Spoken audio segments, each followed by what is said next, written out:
이 하나님의 말씀 민수기 6장 1절입니다. 여호와께서 모세에게 말씀하여 이르시되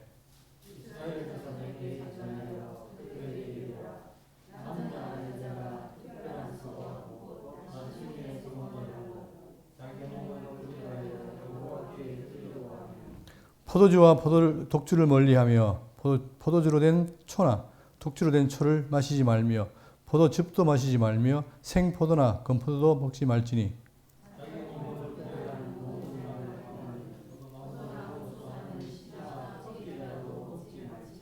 그 소원을 하고 구별하는 모든 날 동안은 삭도를 절대로 그의 머리에 대지 말 것이니라. 자기 몸을 구별하여 여호와께 드리는 날이 차기까지 그는 거룩한즉 그의 머리털을 길게 자라게 할 것이며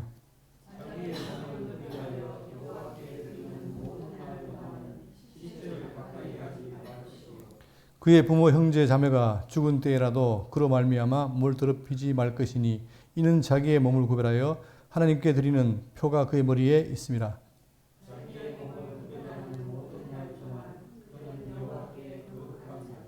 아멘. 예. 오늘 민수기 6강이 되겠습니다. 민수기 6강인데 제목은 나실인 서원과 아론의 축복. 그러니까 오늘 전반부에는 나실인의 서원이 있고 후반부에는 아론의 축복이 있습니다. 자, 이것이 어떻게 이 내용이 나왔는지에 대해서 전체를 봐야 되겠죠. 우리가 지난주에 쉬었기 때문에 지금 우리가 살펴보고 있는 내용은 민수기 중에서 자, 민수기 내용인데 자, 1장부터 2장까지가 광야 생활의 준비입니다. 하나님께서 이제 이스라엘 백성들을 애굽에서 빼내서 이제 자, 시내에서 복을 줬죠. 그 복을 준 다음에 드디어 그들이 약속된 땅으로 가기 시작합니다. 그게 광야 생활인데 그걸 준비하기 위해서 어떻게 하느냐. 자, 대회를 정밀합니다.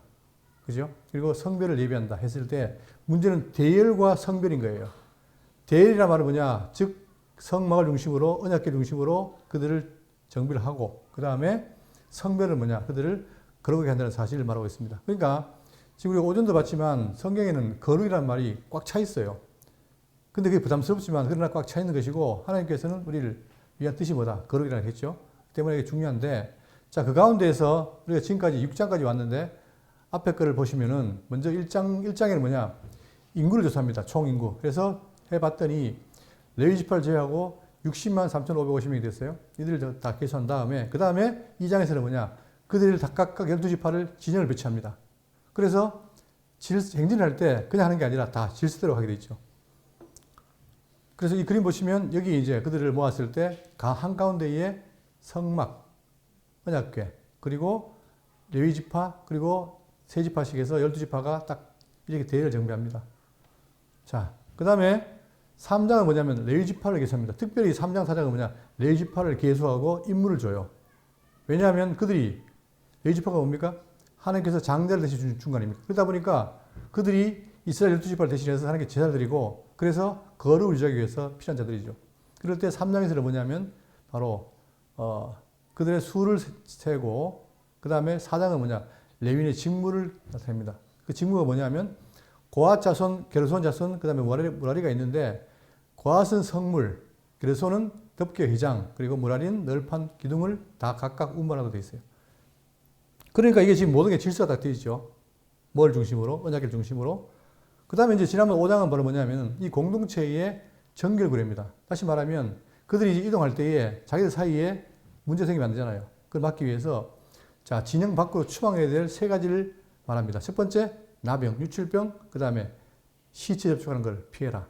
그 다음 배상을 해라. 그리고 질투, 의심의 규례를 선포합니다. 그래서 어쨌든 간에 이 진영에서 뭐가 없게, 분열이 없게 하기 위한 것을 명했고, 오늘은 뭐냐면은 이렇게 대열 정비한 자들이 이제 하나님께 서원을 합니다. 근데 서원을 누가 하느냐? 일반 백성이 자원해서 서원을 합니다. 어떤 걸? 거룩한 삶을 살겠노라고 서원을 해요. 그게 지금 전반부에 나오고 후반부에는 이렇게 서원한 자들에게 하나님의 축복을 말합니다. 그러니까 결국 누구의 축복하느냐? 하나님의 말씀을 따르지 않은 자들에게는 뭡니까? 아까 저주가 있지만 그러나 하나님의 말씀을 따르고 그를 의지한 자들에게 뭐가 있습니까? 복이 있잖아요. 그러니까 레위기라든가 신명기에 보면은 그 복과 저주를 선언할 때 바로 그것이 이 근거하는 거예요. 그러니까 지금 그들이 대열 정비해서 이제 광야로 나갈 텐데 그때에 이 대열 가운데서 나신에 먼저 서원을 받습니다. 그리고 축도를 한다는 얘기가 해당되겠죠. 그래서 어떻게 되느냐? 이들이 이렇게 진지를 치고 그 다음에 행진할 때에 자, 법궤를 중심으로 맨 앞에 세우고 결국 뭐냐? 여호와께서 움직이는 대로 가는 거잖아요. 그죠? 법궤. 그리고 이 법궤를 움직일 때 그들에게 구름 기둥, 불 기둥이 따라갑니다. 그러니까 모든 것이 하나님의 인도에 따라서 광야를 옮게 된다 이 말이죠. 결국은 궁극적으로 어떻게 됩니까? 나중에 자, 요단강을 건너서 가나안 땅에 입성하게 되죠. 그리고 그들의 자, 진지는 뭐냐? 이렇게 돼 있어요. 성막을 중심으로 자, 동서남북에 각각 세 지파씩 있고 가운데 레위 지파가 있다는 사실.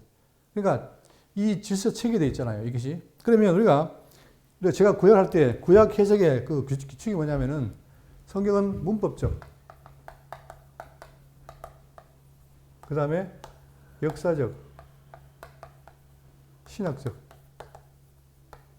이게 성경 해석의 원칙입니다. 그러니까 본문의 내용을 살펴서 문법적으로 뭘 말하는가를 확인한 다음에 이것이 역사적으로 어떤 의미가 있는가, 그리고 나아가서 신학적 해석이 됩니다. 그러니까 자, 성경이 말하기를 이 성경이 뭐다? 누구에 대한 얘기다? 나에 대한 얘기다 했잖아요. 그러니까 구약이라도 누구에 대한 얘기입니까? 메시아에 대한 언약이란 말입니다. 그러니까 우리가 지금 제가 레위기를 하면서 자꾸만 그리스도로 나간 이유가 뭐냐? 이 레위기 사건이 뭐예요? 장기로서 메시아에 대한 예언인 거예요. 그리고 문제는 뭐냐? 신학적이. 자, 그래서 이것이 결국은 예수 그리스도에 대한 이야기인데 여기에 머물면 안 돼요. 여기에. 여러분 여기서 우리가 있습니까? 없습니까? 우리가 있어요? 없어요? 중요한 건 예수가 머리고 그분이 머리시고 우리 뭡니까? 교회는 몸이죠. 그러니까 성경은 뭐 말하느냐? 이 머리와 몸이 뭐한다? 연합한다. 그러니까 연합이라는 말은 뭐냐면 한 몸이라는 거예요. 유기적으로. 그렇기 때문에 머리는 일하시는데 나는 일 안 하겠다. 돼야 안 돼요? 안 되지요. 그러니까 성도의 삶의 원리가 뭐냐? 바로 여기서 나오는 거예요. 내가 누구다? 그리스도의 지체다. 그와 사귐이 있다. 그러면 어떻게 됩니까? 그러니까 요한일서 하는 말이 뭐냐? 네가 사귐이 있다고 사랑이 없다? 그러면 참말이야, 거짓말이다? 거짓말이라는 거예요. 왜? 우리가 과거에 죄인이었다가 이제 머리씩 그리스도와 한 몸이 됐단 말입니다. 하나가 됐어요. 하나가 되니까 당연히 연합이 되니까 그로 말미암아 뭐가 나옵니까? 우리의 삶이 나오는 거죠. 이게 중요한 거예요. 근데 자꾸 교회들이 이걸 잊어버린 거예요. 그리고는 연합관계를 말하기보다는 그냥 이렇게 저렇게 해라. 자꾸 명령하니까 그게 어렵잖아요. 그러나 명령이라는 것이 주어질 때 그 원리를 알면 쉬운 것처럼 오늘도 지금 자, 구약 이스라엘 백성들이 광야에 진을 치며 나갈 때에 그들이 자, 나시린 소원과 축복은 나오지만 이것도 뭐에 대한 겁니까? 신약의 메시아에 대한 뭐예요? 언약이에요, 언약. 그러니까 메시아를 확인하고 그 다음에 그 내용이 오늘 우리에게 성도에게 어떤 의미가 있냐? 여기까지 나가야 어떻게 됩니까? 성경 해석이 되는 거죠. 그래서 우리가 제가 늘 강조드리지만 레위기도 그렇고 민수기도 그렇고 구약이지만 뭐다? 복음이다. 이런 거예요. 그죠? 근데 그렇게 안 돼버리면 어떻게 되느냐? 제가 전에 교회에 있으니까 그분이 뭐라 하냐면 이렇게 하라고 하십니다. 자, 구약이 뭐랍니까? 11조를 어떻게 해라? 11조를 하라고 하십니다. 그러니까 하십시오. 이래버리면 말은 맞는 것 같지만 맞는 말이에요? 틀린 말이에요? 틀린 말이죠. 왜 그랬습니까? 11조는 뭡니까? 11조. 율법이잖아요. 이 11조는 장치하신 뭐에 대한? 메시아에 대한 예표인 거예요. 다시 말하면 11조를 함으로 인해서 열의 하나를 드림으로 하려면 나머지가 다 어떻게 됩니까? 그러게 되는 거죠. 그러니까 바로 거기에 되어 있는데 이게 의미를 빼버리고 그냥 11조라는 것만 가지고 하다 보니까 성경에 11조 하라고 하십니다. 떼먹지 말라고 하십니다. 다 가압을 하라고 하십니다. 그러니까 거기에 매여가지고 전부 다 교인들이 거기에 매여서 그 하느라 바쁜 거예요. 의미도 모르고. 그럼 안 되는 것처럼 우리가 지금 구약을 배우지만 구약에 대한 내용을 분명히 알고 의미를 잘 따라가야만 우리에게 뭐가 됩니까? 유익이 되고 또 성도 삶에 대한 본이 되는 거예요. 그렇죠? 자, 이거는 굉장히 중요한 부분입니다. 그러니까 지금 이제 들어갈 텐데 그러면 왜 이렇게 정비하느냐? 그 이유는 바로 뭐냐면 여기 보세요. 자, 광야 여정의 3대 준비 요소가 뭐냐면 조직력. 먼저 어떻게 됩니까? 잘 배치를 해라. 분열하지 말도록 해라.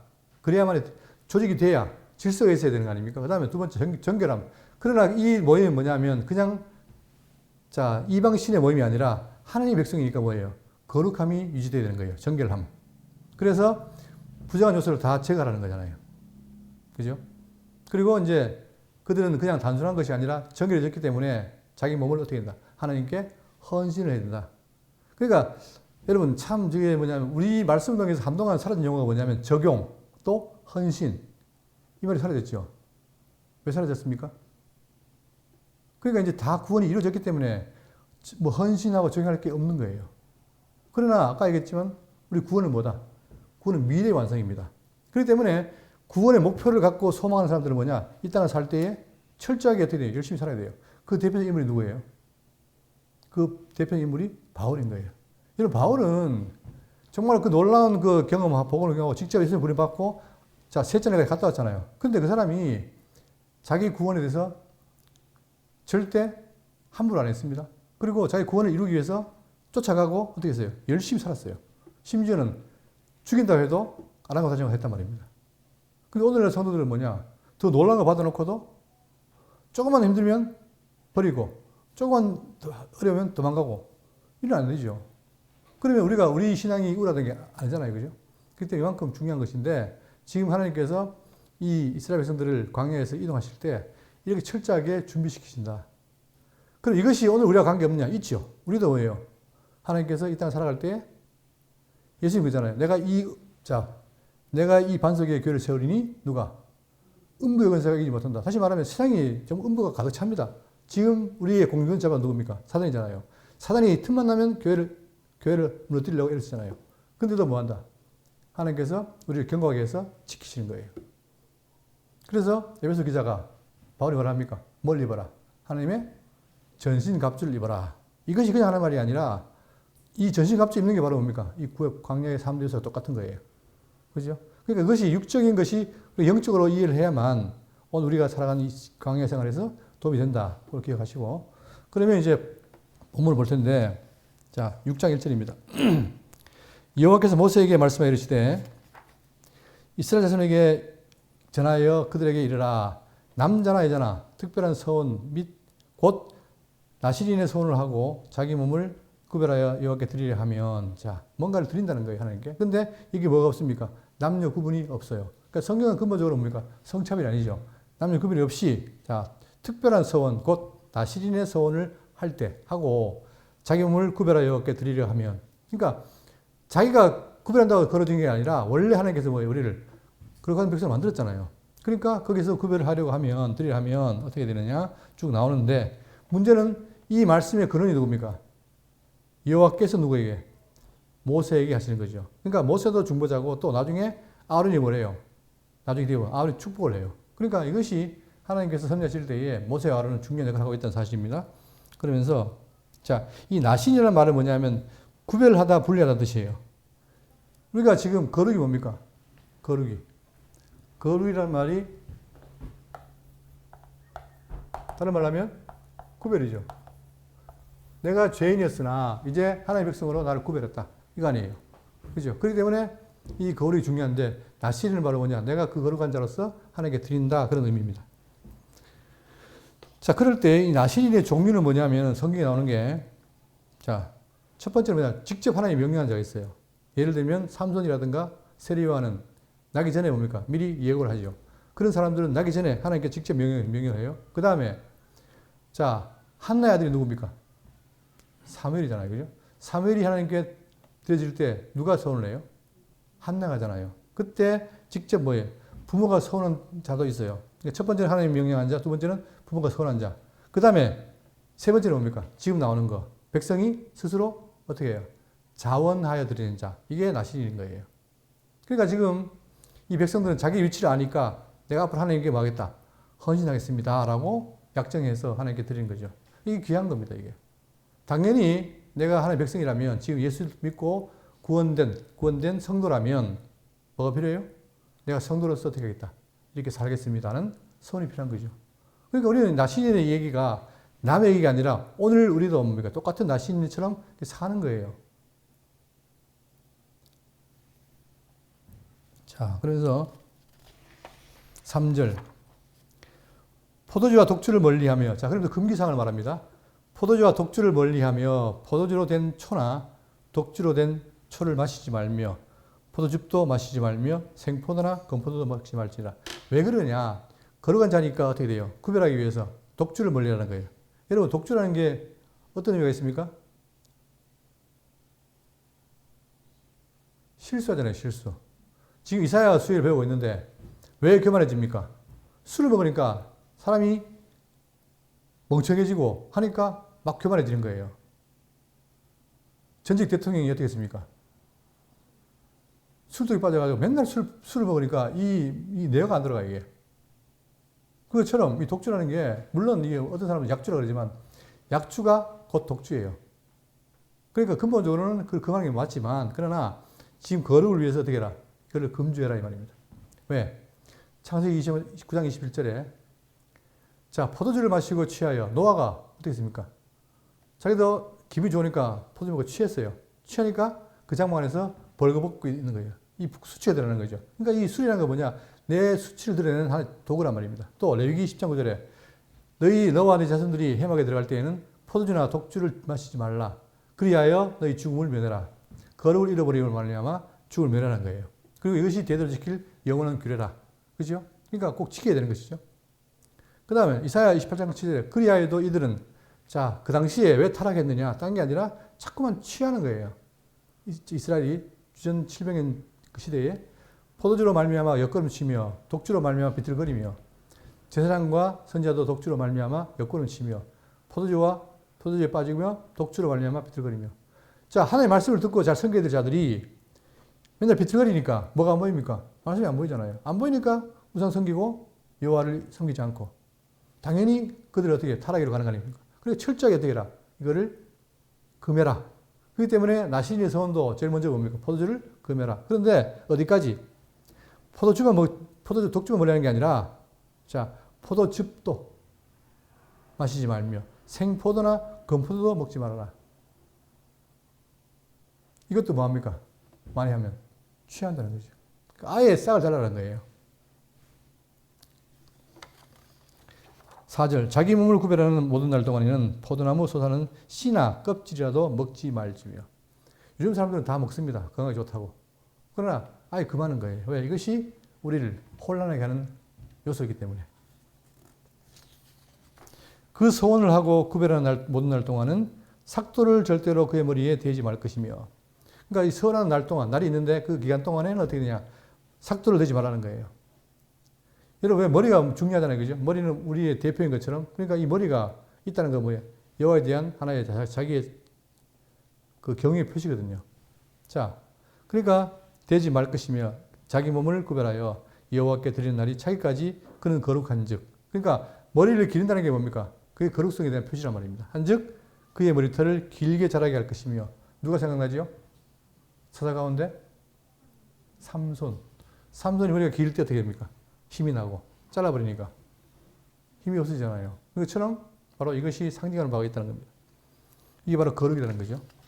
그러면서 6절 자기의 몸을 구별하여 여호와께 드리는 날 모든 날 동안은 그 다음에 머리를 자르지 말고 세 번째 시체를 가까이 하지 말 것이요.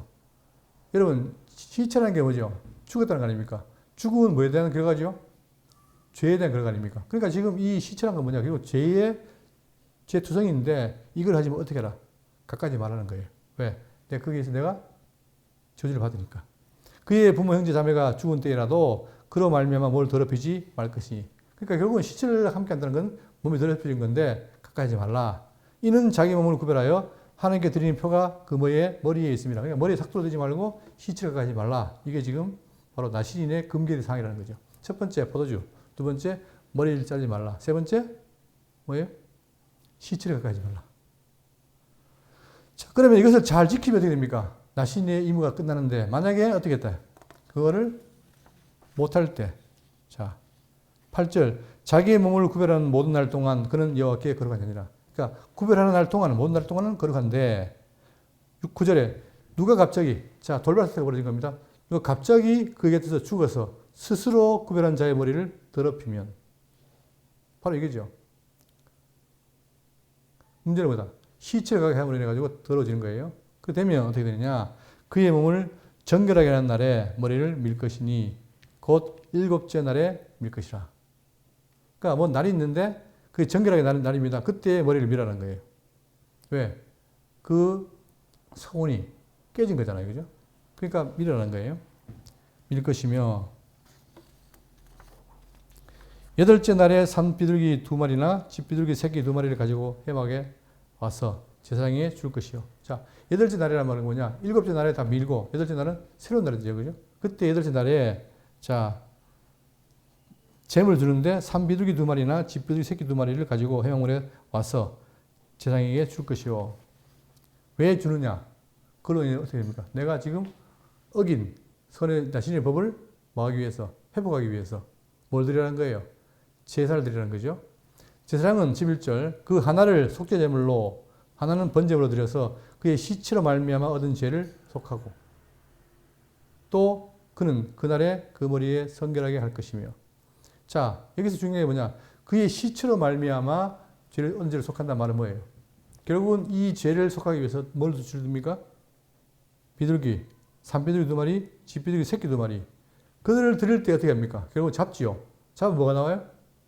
피가 나오잖아요. 피를 통해서 속죄하는 거예요. 그래서 속죄하면 어떻게 됩니까? 성결해 드리는 거죠.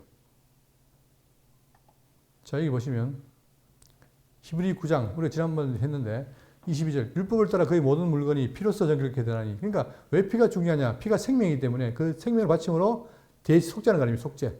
그렇죠? 그렇기 때문에 피 흘림이 없은즉 사함이 없다. 이건 철저인 거예요. 그러니까 왜 예수님의 피가 필요하냐? 우리의 죄를 대신하기 때문에. 그렇죠? 그런데 지난번에 얘기했던 것처럼 어떤 사람은 아니 예수의 피가 왜 우리 죄를 사느냐? 제가 무식하다 그러죠. 왜?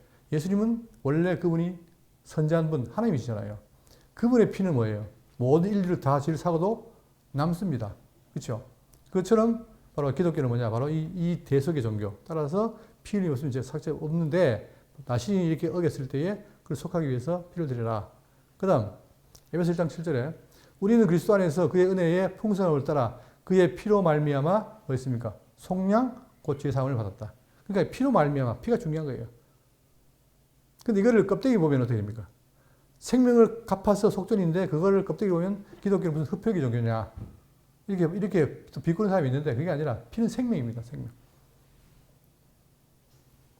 자 그렇게 해서 이제 하라는 거죠. 자 그러면서 자기 12절 자기 몸을 구별하여 여호와께 드릴 날을 새로 정하고 1년 된 순양을 가져다가 속건제물로 드리고 자기의 몸을 구별한 때에 그의 몸을 더럽혔은즉 지나간 기간은 무효니라. 지금까지 잘 오다가 서울 잘 오다가 중간에 시체를 만나서 부정해졌으니까 다 무효죠. 무효. 자 그러면서 13절 나신의 법은 이러하니라 자기의 몸을 구별한 날이 차면 그 사람을 회막문으로 데려갈 것이요. 자 또 차면 뭐가 차면 구별할 날이 차면 그 사람을 회막문으로 들어간다. 이건 이제 다 서원을 지켰을 때 다 기간이 차면은 데려갑니다. 그리고 어떻게 되느냐 14절에 여호와께 헌물을 드리되 번제물로 1년 된 흠없는 순양 한 마리와 속죄제물로 1년 된 흠없는 어린 양 한 마리와 화목제물로 흠없는 순양 한 마리와 무교병 한 강주리와 고운 가루에 기름 섞은 가져들어가 기름 바른 무교 전병들과 그 소제물과 전제물을 드릴 것이다. 결국은 그를 위해서 뭡니까? 제사를 드리라는 겁니다. 이게 우리가 레위기 배웠잖아요. 다 참고해 보시고 드릴 것이요. 제사장은 그것들을 여호와 앞에 가져다가 속죄제와 번제를 드리고 자 반드시 그 속죄제를 드리고 번제를 드리라. 화목제물 하나님과 화목된 거죠. 화목제물로 순양의 무교병 한 광주리를 아울러 여호와께 드리고 그 소제와 전제를 드릴 것이요. 철저하게 5대 제사를 다 드리라고 하는 겁니다. 화목이라는 말은 뭡니까? 하나님과 그 사이에 관계된 것, 멀어진 것을 화목하는 거죠. 자기의 몸을 구별한 나시린은 회막문에서 자기 머리털을 밀고 그것을 화목제물 밑에 있는 불에 둘지며 자기의 몸을 구별한 나시린이 그의 머리털을 민 후에 제사장이 그의 순양의 어깨와 광주리 가운데 무교병 하나와 무교전병 하나를 취하여 나시린의 두 손에 두고 여호와 앞에 요제를 흔들 것이요. 자, 요제로 왜 흔드느냐 하면 이유가 있습니다. 첫 번째, 나시린의 헌신을 하나님께서 온전히 받았다는 의미가 되는 거예요. 흔들었을 때. 그 다음 두 번째는 뭐냐면 제물을 앞으로 내밀었다가 다시 걷어들이는 이 요제 행동은 하나님께 드려진 예물을 다시 제사장이 하나님께로부터 받은 것이라는 사실을 상징하는 거예요. 그렇기 때문에 누가 줍니까? 제사장에게 준다는 거죠. 그 다음 세 번째는 뭐냐? 나시린이 바친 풍성한 예물이 하나님의 대변자인 제사장들에게 돌려져 그들의 음식이 되게 한 것은 나시린이 하나님과 거룩하고 풍성한 교제를 나누게 되었음을 상징하는 겁니다. 그래서 결국은 뭐냐? 회복된 것을 요제로 확인하는 거죠.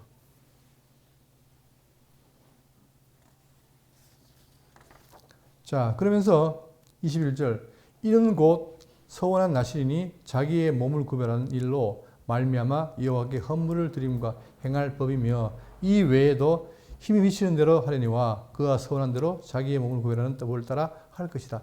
이런 법을 통해서 다 서원해서 헌신하는 것을 나타내라 이겁니다. 정리하면 21절까지 내용을 정리하면 바로 이거예요. 자, 지금 서원인데 언제 하느냐? 이제 곧 출발할 겁니다. 광야를 출발할 텐데 그때가 자 제2년 2월 초였어요. 그때 이제 목적은 뭐냐? 하나님께 헌신하기 위해서 봉사하기 위해 자신을 구별시키는 게 바로 나신 서원입니다. 그런데 자기가 누구냐? 아무나 하는 게 아니라 자 정해진 게 아니라 남녀 구분 없이 모든 이스라엘 백성 다 하나마다 자원하는 것이다. 아까 얘기했잖아요. 하나님이 정하게 있고 부모 관계 있는데 그건 아니고 여기서는 스스로 자원해서 서원하는 거예요. 그런데 준상은 뭐냐? 포도나무의 소산및 독주를 금해라. 그리고 머리털을 밀지 말라. 시체를 접촉하지 말라. 이거였어요. 그럴 때 이제 만약에 그것이 어겨지면 제사를 드리라는 거죠. 자, 아까 종류 얘기했고 그 다음에 여기 보시면 왜 이렇게 하느냐? 자, 이게 지금 세상이 약하잖아요. 광야도 마찬가지고. 그렇기 때문에 혼탁한 현대를 사는 성도에게 순수한 신앙 촉구. 그러니까 결국은 우리가 지금 누구냐? 다시 말하면 제가 자꾸 성도를 강조하는데 이 백성들이 뭡니까? 지금 현재 광야에 있잖아요. 그럼 이들이 누구의 백성입니까? 이게. 예? 과거 400년 동안 어디 있었어요? 애굽에 있을 때는 바로의 종이었잖아요. 근데 지금은 그를 이끌어내가지고 광야에 있어요. 누구 백성입니까? 하나님의 백성이라는 거예요. 근데 하나님의 백성인데 그들이 인식을 못하니까 나가서 계속 뭐합니까? 불평하고 불만하고 한단 말이죠. 그러니까 그걸 막기 위해서 어떻게 해라? 성결의 삶을, 순수한 신앙을 촉구를 하는 거예요. 그렇다면 마찬가지입니다.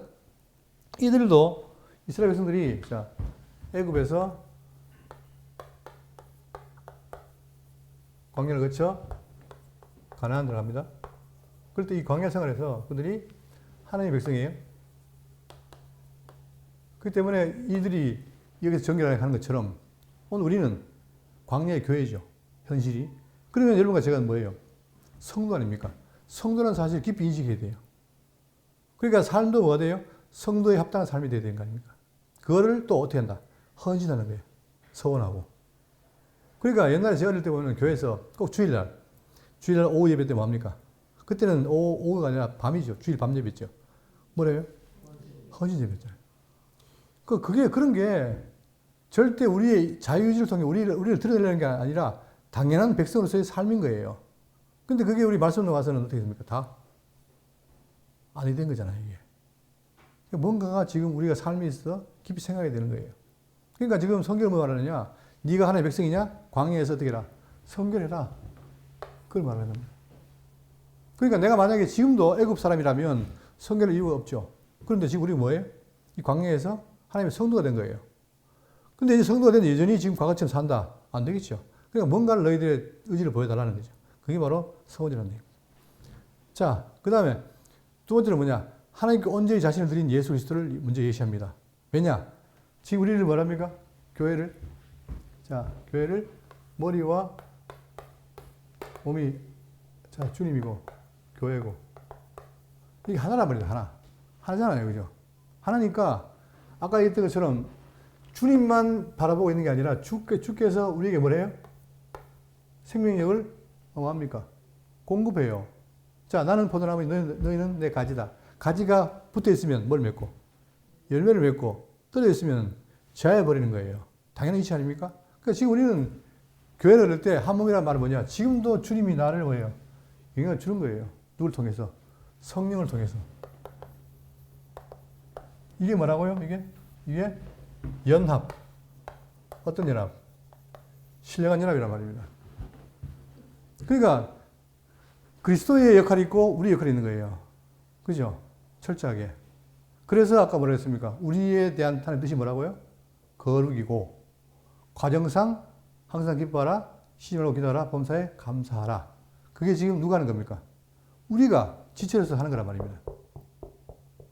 근데 그거를 다 막아놓으니까 뭘 해야 될지 모르고 그냥 머릿속으로 나 구원받았어 이러고 산다니까요.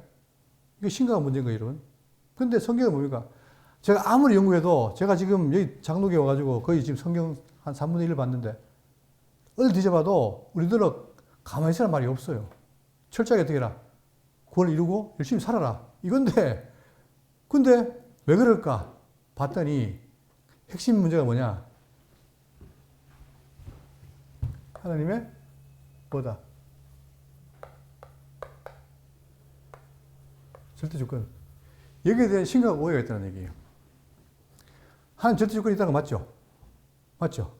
맞는데 이 절대 조건을 오해하면 어떻게 되느냐? 보세요. 제가 예를 들게요.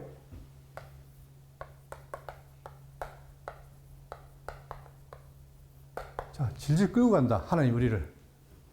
우리 인간이 아무것도 아니니까 하나님 질질 끌고 가서 어떻게 천국으로 집어넣는다. 이게 성경적입니까? 근데 이 사람도 왜 그러면 질질 끌고 간다느냐? 내가 아무것도 할 게 없으니까 하나님이 뭡니까? 아예 코 끼고 끌고 간다는 거예요. 성경에 끌고 간다는 말이 있어요? 없어요. 근데 이거를 맞다라고 동의를 해요, 이거를. 아닙니다. 열심히 뭐 해야 돼요? 구원을 이루라. 누가에게? 우리에게. 그럼 구원을 이루라. 이 사람은 주권 인정 안 합니까? 하지요. 자, 문제는 뭐냐? 이 주권에 대한 이해가 달라요, 여러분. 우리 말씀 중에 누구보다도 주권을 강조했는데, 이 주권이 오버가 된 거예요. 이걸 뭐랍니까? 하이퍼 칼빈주의라는 거예요. 극단적이니까, 하나님이 누구다? 하나님께서 의지가 100이고, 우리 인간은 빵이다. 이러니까 이 빵이라는 사람이 인간이 할 게 없잖아요. 그러니까 하나님이 어떻게 돼요? 구원시키려면. 매가지를 잡고 막 끌고 가야 되는 거야. 그래서 성경은 뭐예요? 끌고 가는 게 아니라 깨닫고 느끼고 결단하는 거 아닙니까? 그러면 우리가 의지가 있어요, 없어요? 예? 물론 죄인일 때는 없었지만 지금 우리 의지가 있습니다. 있으니까 이 의지를 누가? 성령이 뭐 하는 거예요? 우리 의지를 깨닫게 해서 느끼고 살아가도록 하는 거예요. 그게 성도예요, 여러분. 제가 지금 올해 성탄절 되면 딱 4년인데 제가 정릉에 가서 계속 강조드리는 게 뭐냐? 바로 이거예요. 우리가 그냥 가는 게 아니라 끌려가는 게 아니라 우리가 이루는 것이다, 구원을. 그게 성경의 얘기다. 근데 놀라운 게 뭔지 압니까? 이 말이 이게 너무 좋으니까 지금 우리 주변에도 많이 있어요. 이게 좋으니까 이 생각을 갖고 있으니까 성경이 어떻게 됩니까? 성경이 안 보여요. 심지어는 그 살아라는 말도 어떻게 합니까? 다시 바꿔버려요. 제가 목회하기 전에 어떤 모임에 2년을 나갔는데 지금 보십시오. 로마서부터 쭉 해야 뭡니까? 선지자입니까? 선지자의 구조가 뭐예요? 앞에 진리가 나오고 뒤에 삶이 나오잖아요. 그러므로 이렇게 살아라 하잖아요. 그죠? 그 사람들은 뭐냐? 이 그러므로 뒤를 다 잘라버려요. 이게 다 거짓말이라는 거예요. 그래서 내가 아니 성경인데 왜 거짓말이냐? 안 된다는 거예요.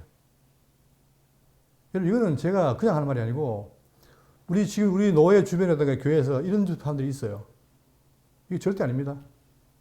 근데 그런 거는 좋아하는데 바른 진리에 말하면 싫어해요.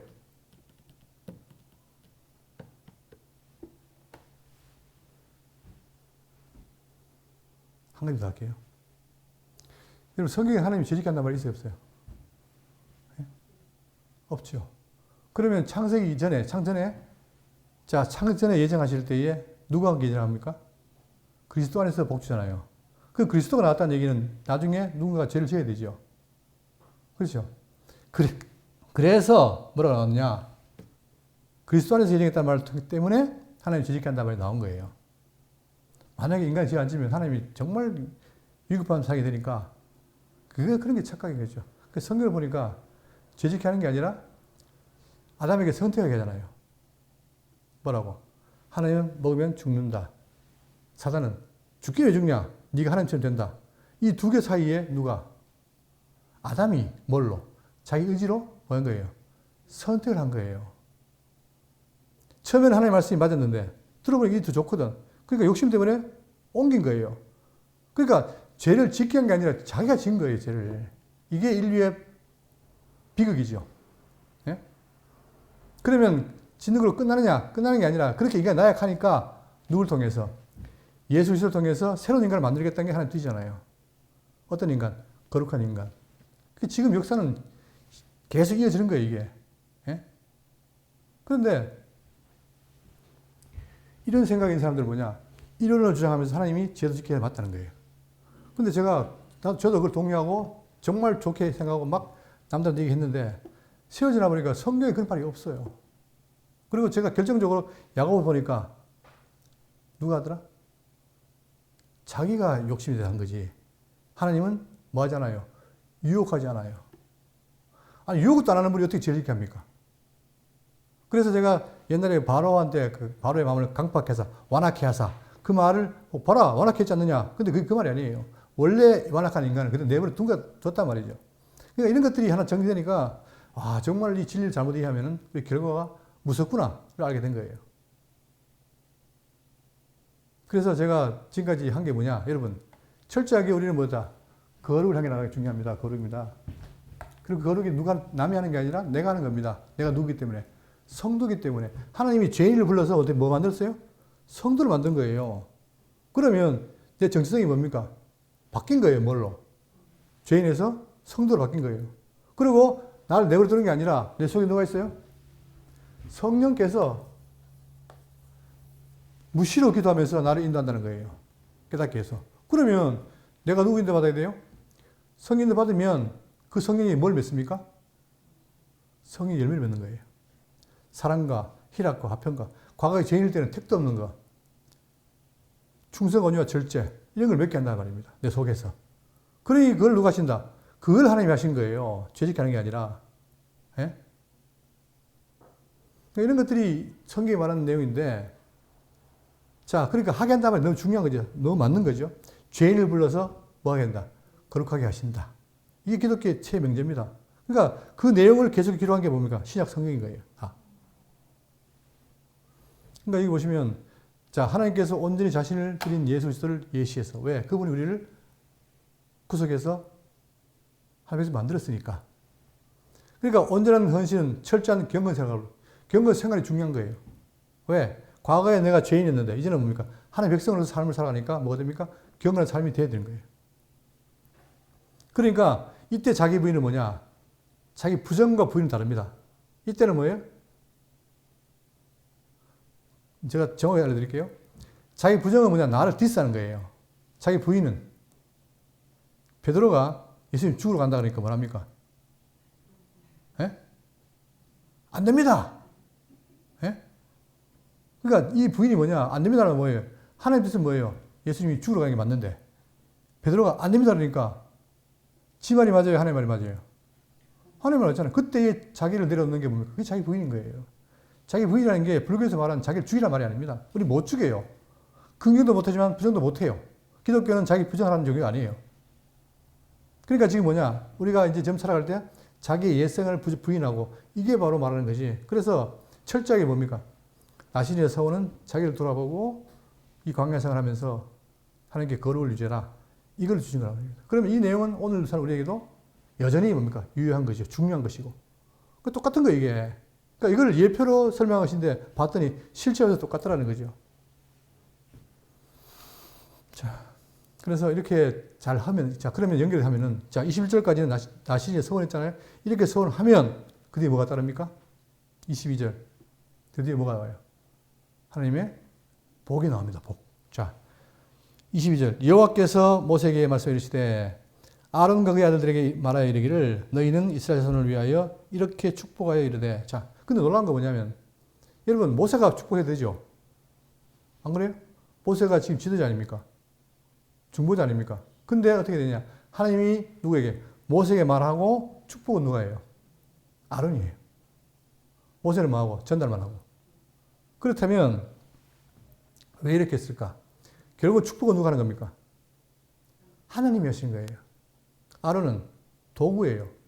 그런데 제가 주일날 마지막 이거 안 하잖아요. 왜 안 합니까? 축도가 목사의 축복권이에요? 아니란 말입니다. 예? 제가 축복권이 있으면 아마 제 집안 사람은 다 축복했을 거예요. 그거 내가 아무리 빌어봤자 소용없어요. 내한테 권한이 없기 때문에. 지금 이것도 뭘 말하냐. 결국 인간이 하지만 그 권한은 하나님께 있는데 그것도 다 직임자가 있다는 거예요. 자, 아론 그의 아들에게 말하여 이르기를 너희는 이스라엘 자손을 위하여 이렇게 축복하여 이르되 자, 여호와는 내게 복을 주시고 너를 지키시기를 원하며 자, 뭘 원해요? 내게 복을 주시며 너를 지키시기를 원한다. 이 지킨다는 말이 너무 중요한 거죠. 그러니까 지금 다시 한번 여기 보세요. 도표를 보시면 여기 보세요. 1절부터 12, 21절까지 나신의 규례인데 이 규례를 잘하면 그게 뭐예요? 축복이 따르다는 거예요. 축복. 그죠? 자, 이게 중요한 것이고 그러면 자, 이 내용을 지금 24절부터 뭐 나오냐? 여기 보세요. 세 개 절입니다. 여호와는 내게 복을 주시고 너를 지키시기를 원하며 또 그의 얼굴을 내게 비추사 은혜 베푸시기를 원하며 그 얼굴을 내게로 향하사 평강 주기를 원한다. 할 때 이 내용을 아마 노래로 있을걸요, 이게? 자, 그런데 왜 그러면 24절부터 6절까지가 이렇게 집중되어 있는데 이걸 뭘 말하느냐? 자, 축복의 주관자는 누굽니까? 주권자, 주체가 누구예요? 하나님인데 어떤 하나님이에요? 여호와인데 어떤 여호와예요? 삼위일체합니다. 삼위일체. 여호와는 의미가 있습니다. 우리가 출애굽기 배웠지만 내가 누굴 하리니까 나는 스스로 있는 여호와다. 그리고 아브라함, 이삭과 야곱의 하나님 여호와라 했잖아요. 그 여호와라는 분이 결국은 뭐냐? 삼위일체가 다 여호와예요. 그 여호와가 복을 줍니다. 그럴 때 이 세 개 쓴 이유는 뭐냐? 성경에서 삼위일체를 염두에 둔 거예요. 이게 시작에도 많이 나옵니다. 자, 그런데 뭘 주느냐? 내게 복을 주시고 지금 뭘 했으니까? 성결을 내가 지금 서원했잖아요. 그러니까 뭘 줘요? 잘 따르면 복을 주잖아요. 복을 주시고 너를 지키시기 원하며. 이게 놀랍습니다. 창세기 1장 28절 왜 중요합니까? 하나님이 가라사대 아브라함에게 아담에게 생육번성 정복하라 했잖아요. 다스려 했잖아요. 근데 그 전에 뭘 주어 가라사대? 복 주어 가라사대. 근본적으로 하나님께 복을 주신 거예요. 근데 이 복을 받은 거 누리면 되는데 못 타락하니까 다시 저주가 됐었지만 그러나 근본적으로 복이니까 여기도 마찬가지입니다. 복을 주시며 너를 지키시기를 원하며. 여러분 이게 정말 중요한 말 아닙니까? 하나님 어떤 분이에요? 우리를 말하는 분이에요. 버리는 분이 아니고 지키는 분이에요. 이 지킨다는 말이 너무 중요한 말이죠. 자, 그리고 여호와는 그의 얼굴을 내게 비추사 은혜 베푸시기를 원하며. 우리가 사람끼리 대화할 때 어떻게 합니까? 눈을 보고 합니까? 안 하고 합니까? 보고 해야 되잖아요. 근데 정말 눈 안 보고 하는 사람들이 많아요. 근데 그게 뭐냐? 이게 함께 한다는 보완되는 의미 아닙니까? 근데 그분이 얼굴을 딱 만나 맞추고 있어요. 딱 비추면서 어떻게 한다? 은혜 베푸시기를 원하며 또 내게로 드사 평강 주기를 원하노라. 그래서 신약 성경의 서신서에 다 뭐랍니까? 축원할 때 은혜와 평강을 원한다. 이 세 가지가 여러분 놀라운 거 아닙니까? 이게 성경 전체에 대한 우리 향하신 뜻이에요. 뭘 할 때? 하나님께 서원할 때. 그러니까 정리하면 보세요. 복을 주시고 지키기 원한다. 지금 나오죠? 복. 그것도 하나님의 말씀 순종할 때 복이 오는 것이고 존재론적으로 원하 지키고 그 다음에 은혜 베푼다. 모든 게 은혜 아닙니까? 요즘 찬송가 모든 것이 은혜 하는데 그것처럼 성경은 다 우리에게 은혜를 주신 거예요. 내가 할 자격이 없어요. 그 다음에 자 그의 사유로 말미암아 우리가 어떻게 됩니까? 평강을 누리잖아요. 이걸 누가 하겠다? 그분이 하겠다는 거예요. 그런데 어떻게 하느냐? 27절에 마지막 나옵니다. 그들은 이같이 내 이름으로 이스라엘 자손에게 축복할지니 내가 그들에게 복을 주리라. 뭘로 복을 내려요? 뭘로? 내 이름으로. 그 이름이 누굽니까? 스스로 계신 자 여호와. 또 아브라함과 이삭과 야곱의 하나님 여호와. 그분이 자기 이름을 걸고 뭐예요? 복을 주는 거예요. 그러니까 그 복이 변해요, 안 변해요? 불변이죠. 이게 놀라운 거예요. 기독교 말하는 복은 뭡니까? 내가 뭘 하고 안 하고가 아니라 불변한 거예요. 설사 내가 못하면 하도록 만드세요. 그래서 자 방금 얘기했던 것처럼 여호와는 내게 복을 주시고 너를 지키시기 원하며 여호와는 그의 얼굴을 내게 비추사 은혜 베푸시기를 원하며 여호와는 그의 얼굴을 향하여 드사 평강 주기를 원한다. 이런 복을 받고 그들이 드디어 광야를 출발하게 되죠. 그러니 철저하게 성경을 지켜서 하도록 하시는 거예요. 자, 그러면 이거 보세요. 오늘 정리할 게 뭐냐. 그러면 이 내용이 뭘 말하느냐. 이 내용을 누가 이룹니까? 첫 번째, 누가 이뤄요? 궁극적으로 예수님이 성취합니다. 그분의 삶과 삶이 다 성취인 거예요. 먼저 자발적 헌신했어요. 그분이 자기를 희생제물로 드리잖아요. 그 다음에 예수님이 어떻게 합니까? 포도주를 금지해요. 자, 이 말은 뭐냐면 포도주를 안 마셨단 말이 아니고 예수님 십자가 들어갈 때 때문에 내가 다시 나라가 임할 때까지 안 먹겠다 그러죠. 그걸 말하는 거예요. 그 다음에 삭도를 금지한다는 말은 뭡니까? 거룩을 구별하는 것인데 자기를 구별해 드렸어요. 그리고 시체를 가까이 해야 된다는 말은 뭡니까? 죄가 없는 분이라는 걸 증거하는 거예요. 따라서 그분이 그의 삶이 뭐냐? 바로 이 나시린의 서원을 그대로 이룬 거예요. 1차적으로. 그러니까 아까 얘기했잖아요. 모든 구약이 누게 된 거다. 나에 대한 얘기다를 이루신 거예요. 그분이. 그 이름이 어떻게 되냐? 끝나는 게 아니라 그게 누구에게? 누구에게 와요? 주님이 이루시고 누구에게? 성도들에게 그대로 해요. 그래서 우리는 뭐냐? 지금 그 삶을 사는 것인데 여기 보세요. 여러분과 제가 뭐하느냐? 자원하는 헌신을 합니다. 로마 12장 1절에 그러므로 형제들아 내가 하나님의 모든 자비하심으로 너희를 권하노니 너희 몸을 하나님 기뻐하시는 거룩한 산제물로 드리라. 이것이 너희들 영적 예배니라. 그러니까 그분이 이루시고 우리에게 뭡니까? 전능하에서 우리가 하는 거예요, 지금. 삶이. 우리가 뭘 드립니까? 때가 오면 뭘 드린다? 영과 진리로. 예배 드리고 있습니까? 안 드리고 있습니까? 드리고 있죠. 우리가 된 거예요, 지금. 자, 그러니까 이렇게 우리 영적 예배를 드리는 사람들은 어떻게 되느냐? 자, 포도주 독주를 금하잖아요. 그래서 여기서 하는 말이 뭐냐? 술 취하지 말라. 이런 방탕한 것이 뭘 입어라? 오직 성령으로 충만함을 입어라. 이제는 술과 독주가 아니라 뭐예요? 성령에 취하는 거예요. 그리고 머리털을 자 계속 기르는 거 뭐냐? 이게 나오죠? 우리가 성령의 절입니다. 거룩한 자들 아닙니까? 그걸 지키라는 거예요. 또 시체를 가까이 하지 말라는 말은 뭡니까? 죄에 대한 죽은 자요, 의에 대해서는 산 자로 여길지어다. 우리의 삶이 과거에 죄인일 때와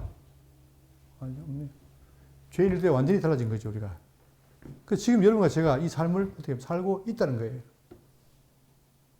더 이걸 자각하고 인식해서 정말 우리가 성도로의 삶이 무엇인지 알고 그러면 오늘 우리 민수기 배운 내용이 바로 적용되잖아요. 복음인 거예요, 이게. 그래서 어떻게 되느냐, 여기 보세요. 마지막 그림 보세요. 우리 죄인이었어요. 근데 우리를 불러서 십자가를 통해서 속죄하시고 지금 이방인들이 하나 돼가지고 교회 만들었잖아요. 그러면 우리는 지금 어떻게 됩니까? 머리와 몸이 하나예요. 이 교회 아닙니까? 하죠? 그럴 때 성령이 와서 우리를 역사해서 우리를 뭐 합니까? 머리를 따라서 뭐 되게 하는 거예요? 하나님의 교회가 되게 하는 거예요. 그죠? 언제까지? 그러질 때까지.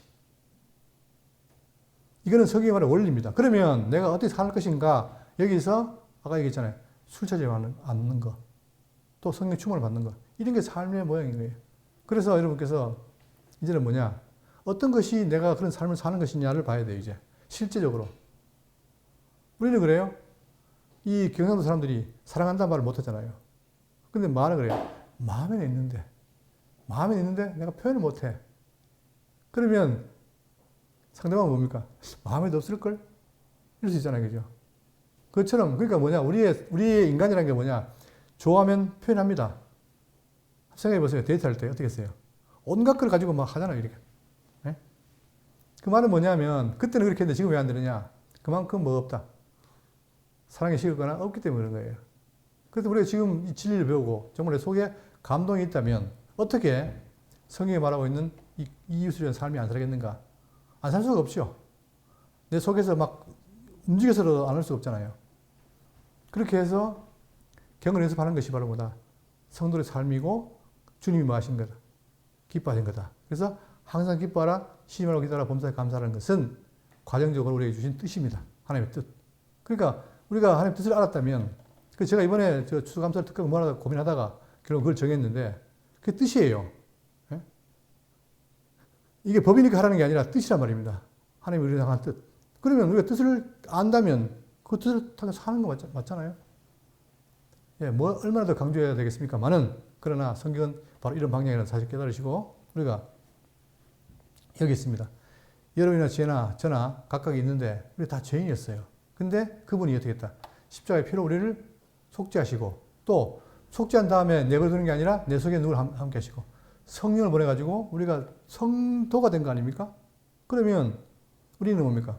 모든 생각들이 밝고 빛나고 거기에 맞춰 있잖아요. 그러면 밝고 빛나면 삶도 밝고 빛나는 삶이 나오는 거예요. 그래서 여러분 제가 이런 삶을 살면서 기쁨을 누리고 하나님께 영광을 돌리는 삶이 되시기를 바라겠습니다. 기도하겠습니다.